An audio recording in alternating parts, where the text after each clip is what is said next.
ओम शांति। प्रातः मुरली बाप दादा मधुबन। मीठे बच्चे, ज्ञान की धारणा तब होगी जब देही अभिमानी बनेंगे। देही अभिमानी बनने वाले बच्चों को ही बाप की याद रहेगी। मैं आत्मा, परमात्मा की संतान, परम धाम निवासी, यहाँ मैं आई हूँ नाटक करने के लिए। जब यह स्मृति हमको पक्की धारणा में होगी तो समझो कि यही हमारी देही अभिमानी स्थिति है। और यह हमारी स्मृति पक्की नहीं है और सदा पार्ट के बारे में सोचते हैं तो समझो अभी हमारी स्थिति देही अभिमानी नहीं है और सदा परमात्मा के याद में हम नहीं हैं। तो उसके लिए हमको सदा देही अभिमानी बनने का अभ्यास करना है। प्रश्न में है, किस एक भूल के कारण मनुष्यों ने आत्मा को निर्लेप कह दिया है? उत्तर में, मनुष्यों ने आत्मा सो परमात्मा कहा, इसी भूल के कारण आत्मा को निर्लेप मान लिया। लेकिन निर्लेप तो एक शिव बाबा है जिसे सुख दुख मीठे कड़वे का अनुभव नहीं है।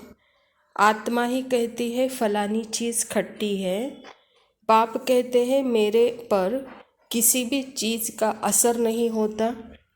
मैं इन लेप छेप से निर्लेप हूँ, ज्ञान का सागर हूँ, वही ज्ञान तुम्हें सुनाता हूँ।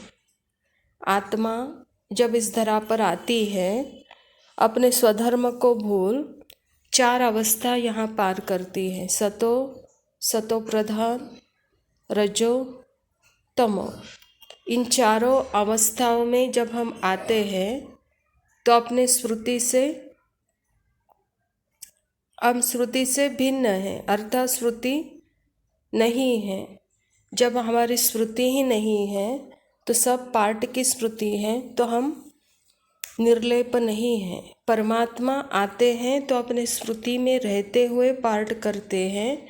तो परमात्मा के पार्ट और हम आत्माओं के पार्ट में यही फ़र्क है। हम अपने स्मृति को भूल करके पाठ करना पड़ता है, लेकिन परमात्मा को अपनी स्मृति भूलना नहीं है, अपने स्मृति में रहते हुए उनको पाठ बजाना है।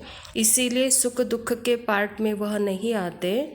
हम अपनी स्मृति भूल करके सुख दुख, निंदा स्तुति, हार जीत के खेल में आते हैं और यह सारी बातें हम अनुभव करते हैं।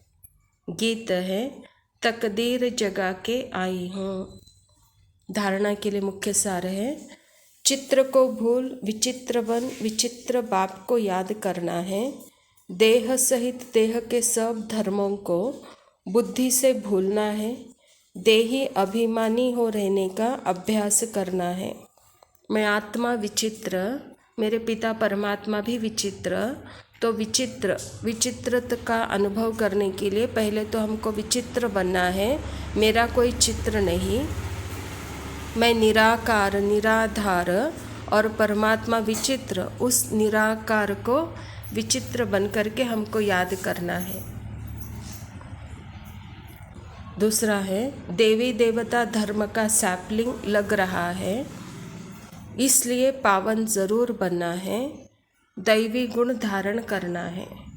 वरदान में, अलौकिक जीवन की स्मृति द्वारा वृत्ति, स्मृति और दृष्टि का परिवर्तन करने वाले मरजीवा भव।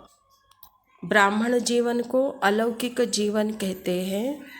अलौकिकता का अर्थ है इस लोक जैसे नहीं।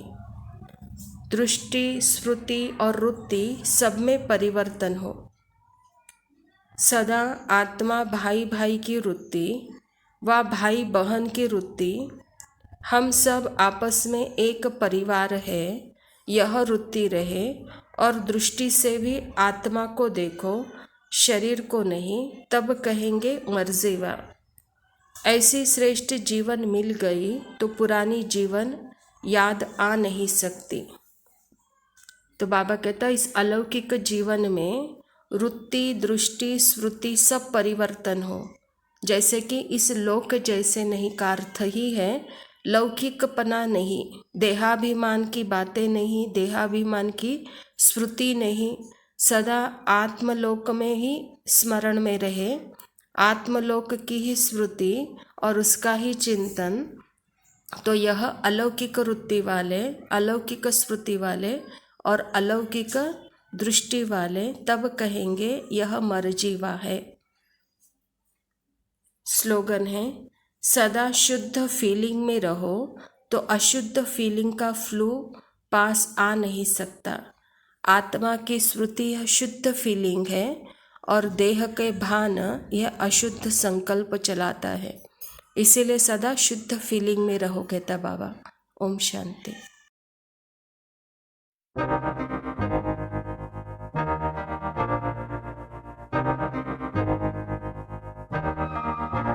मैं तो बादलों से दूर जाऊंगी, मैं तो अपना ही सुर पाऊंगी। है जो क्रेजी क्रेजी सपने मेरे, सारे